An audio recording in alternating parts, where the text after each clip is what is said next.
Assalamualaikum warahmatullahi wabarakatuh.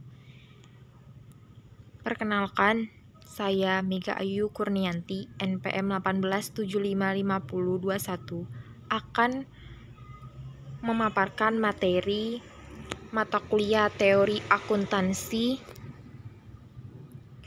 tentang teori akuntansi positif.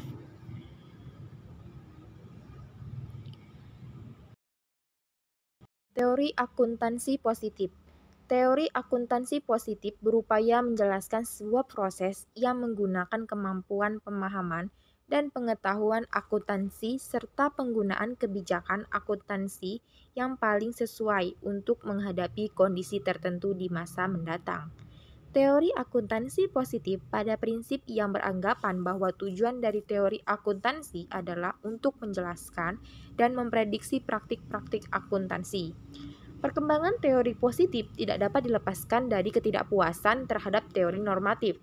Menurut Watt dan Zimmerman tahun 1986, selanjutnya dinyatakan bahwa dasar pemikiran untuk menganalisa teori akuntansi dalam pendekatan normatif terlalu sederhana dan tidak memberikan dasar teoritis yang kuat. Terdapat 3 alasan mendasar terjadinya pergeseran pendekatan normatif ke positif, yaitu menurut Watt dan Zimmerman di tahun 1986.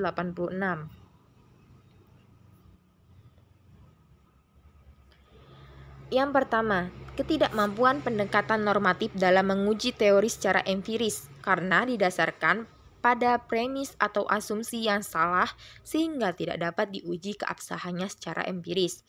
Yang kedua, pendekatan normatif lebih banyak berfokus pada kemakmuran investor secara individual daripada kemakmuran masyarakat luas.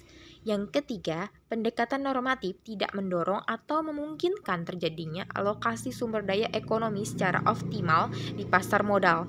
Hal ini mengingat bahwa dalam sistem perekonomian yang berdasarkan pada mekanisme pasar, informasi akuntansi dapat menjadi alat pengendali bagi masyarakat dalam mengalokasikan sumber daya ekonomi secara efisien.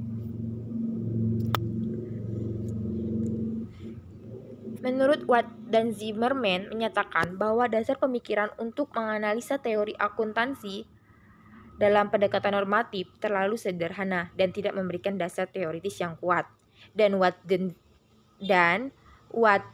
dan Zimmerman menyatakan juga bahwa untuk mengurangi kesenjangan dalam pendekatan normatif, mengembangkan pendekatan positif yang lebih berorientasi pada penelitian empiris dan mengidentifikasi berbagai teknik atau metode akuntansi yang sekarang digunakan atau mencari model baru untuk mengembangkan teori akuntansi di kemudian hari. 3 hipotesis teori akuntansi positif. Prediksi yang dibuat oleh VAT diorganisasikan secara luas kepada 3 hipotesis yang diformulasikan oleh Watt dan Zimmerman di tahun 1986.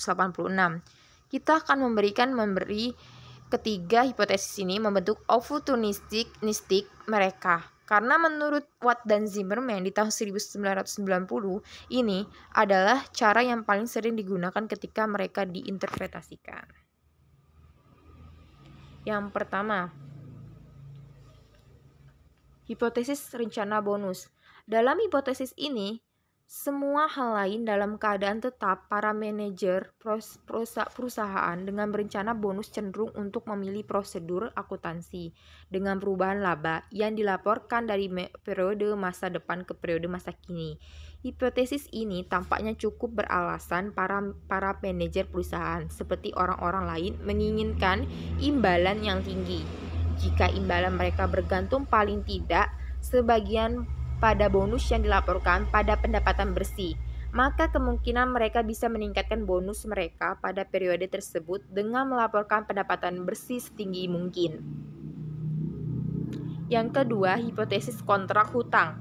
Dalam hipotesis ini, semua hal lain dalam keadaan tetap, makin dekat suatu perusahaan terhadap pelanggaran pada akuntansi yang didasarkan pada kesempatan utang, maka kecenderungannya adalah semakin besar kemungkinan manajer perusahaan memilih prosedur akuntansi dengan perusahaan laba yang dilaporkan dan periode masa depan ke periode masa kini.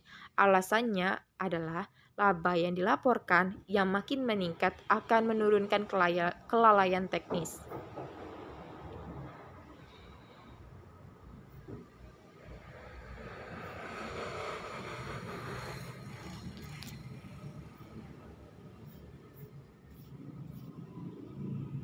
Hipotesis biaya politik. Dalam hipotesis ini, semua hal lain dalam keadaan tetap, makin besar biaya politik yang mesti ditanggung oleh perusahaan.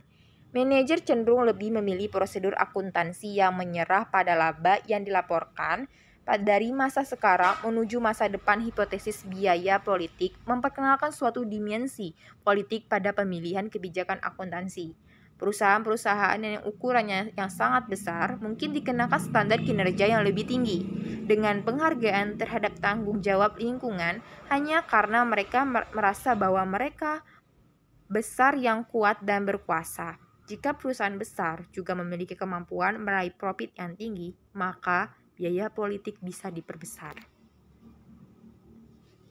Teori akuntansi menurut sasarannya dibagi menjadi dua, yaitu teori akuntansi positif adalah penjelasan atau penalaran untuk menunjukkan secara ilmiah kebenaran pernyataan atau fenomena akuntansi seperti apa adanya sesuai fakta. Yang kedua, teori akuntansi normatif adalah penjelasan atau penalaran untuk menjustifikasi kelayakan suatu perlakuan akuntansi paling sesuai dengan tujuan yang telah ditetapkan. Teori akuntansi kontrak. Karakteristik teori kontrak perusahaan sebagai hubungan hukum koneksi dari hubungan kontrak atau pemasok dan konsumen dari fokus produksi perusahaan itu ada karena kurangnya biaya individu untuk bertransaksi atau kontrak melalui organisasi pusat daripada melakukannya secara individual. Menurut Godfrey 2010 di bukunya halaman 361.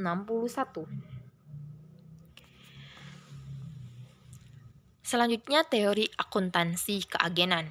Analisis ini kemudian mengalami perubahan dengan memandang perusahaan sebagai suatu nexus atau penghubungan kontrak dengan pernyataan yang dinyatakan oleh Jensen dan Meckling bahwa menurut perusahaan adalah cerita fiksi legal yang berfungsi sebagai nexus atau perhubungan dari serangkaian hubungan kontrak antara para individu.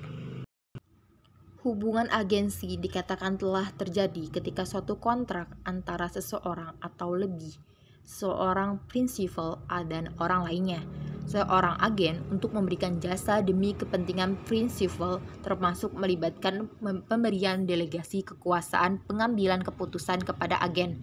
Baik prinsipal maupun agen diasumsikan untuk termotivasi hanya oleh kepentingan dirinya sendiri, yaitu untuk memaksimalkan kegunaan subjek mereka dan juga untuk menyadari kepentingan bersama mereka. Seperti yang dituliskan oleh Fama, hasilnya di perusahaan dipandang sebagai suatu tim individu-individu yang anggotanya bertindak atas kepentingannya sendiri tapi menyadari bahwa nasib mereka memiliki ketergantungan pada keberhasilan dari tim dalam berkompetisi dalam tim lain. Menurut buku Bell Calhoun 2004 halaman 186.